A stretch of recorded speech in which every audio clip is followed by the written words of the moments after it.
lobbied against the Vietnam War. I had the joy of thinking that my opposition to the war Yes. had an impact. Yes. And it may well have. And it may well have. What would you say was the most significant thing that happened while you were president of Rhodesia? The most significant thing that I was president of Rhodesia. Oh, the most significant thing was that you were the president. That's right. People would continually say to me, it's just a thankless job, you'll see. And they were all wrong. People thank me all the time. It was a wonderful experience. I can order people around in my family now and say, don't forget I was president. Pretty helpful. One of the particular things that you get to enjoy as being president is you get to meet new young people who join the congregation who add vitality and interest and who are the future. Why, given limited time, was RS someplace you made a priority? Because it was our synagogue, and that was our synagogue community, and we had an obligation to participate in that community. And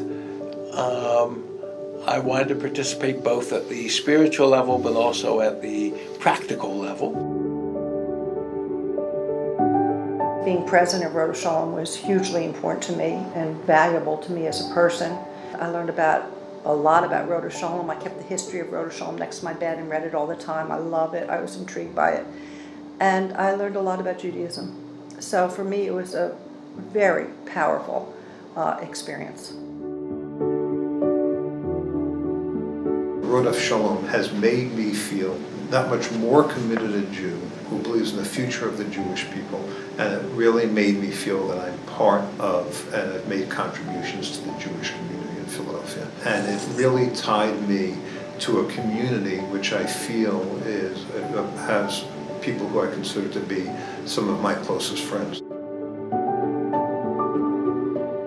So we looked for a synagogue, and really Rhoda Shalom was the only one who would have us.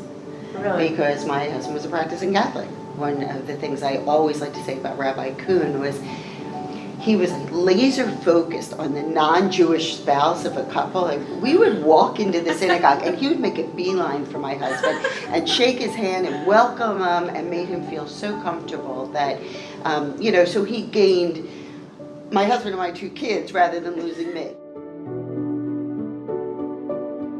I was asked to chair a vision committee. I was asked to do strategic planning. I was asked to be on the board. I'd say yes, yes, yes. So my leadership journey at RS is actually fairly simple. I said yes. In 2000, my dad died, and when I went down to Florida to be with my mother and for the funeral, the phone rang down there, and it was Rabbi Kuhn. And he said he was sorry to hear about my father. And the idea that there was this community that actually showed some care for what just happened. At that point, I said I really need to get more involved.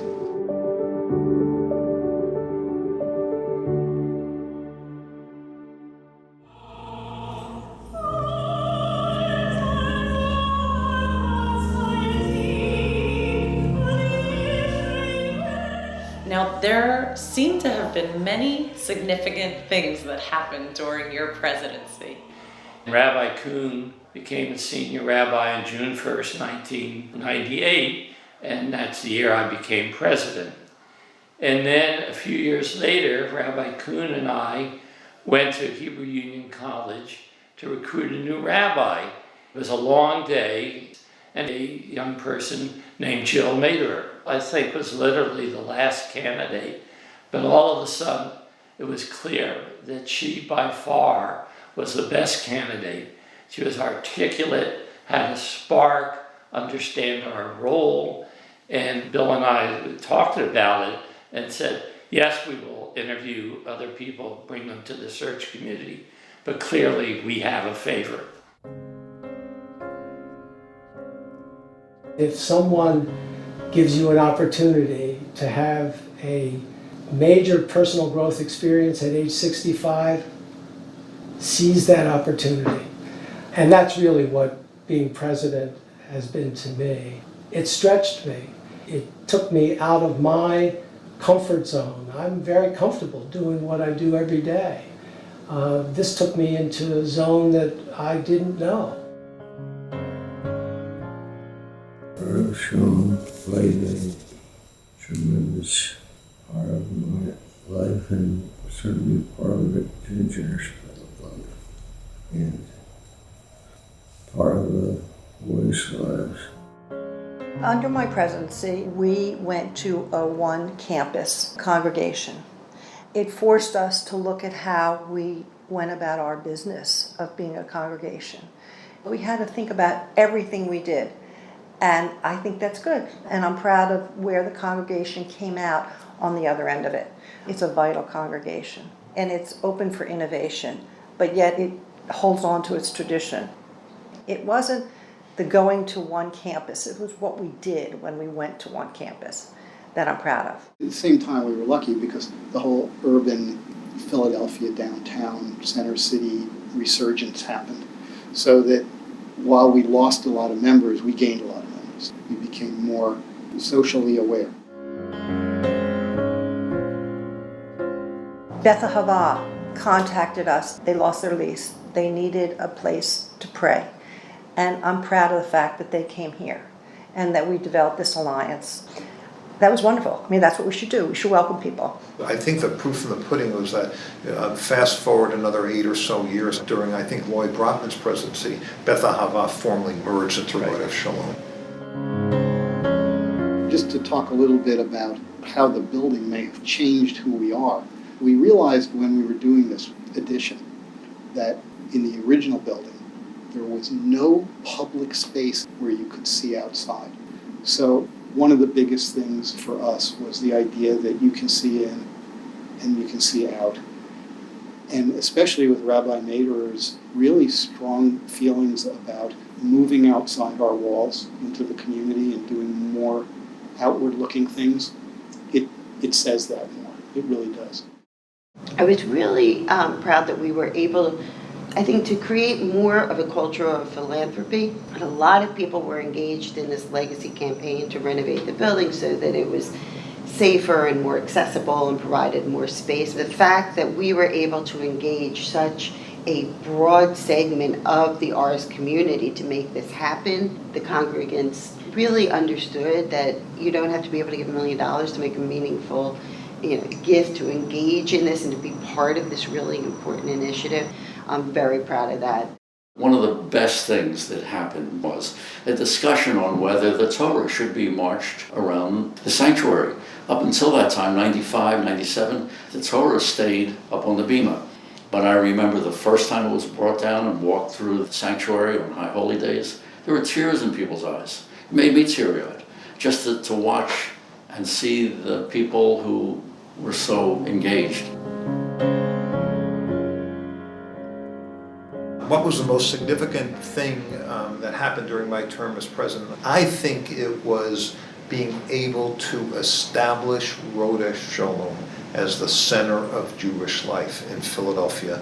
Everything we did built on that vision, whether it was enhancing the Merkaz Limud, the religious school, creating the Berger Early Learning Center, making families and people from all backgrounds welcome, creating connection groups. Whatever we were doing during that period was all done to show people that Rodef Shalom was anchored, was there, and had a wonderful future for itself and the community.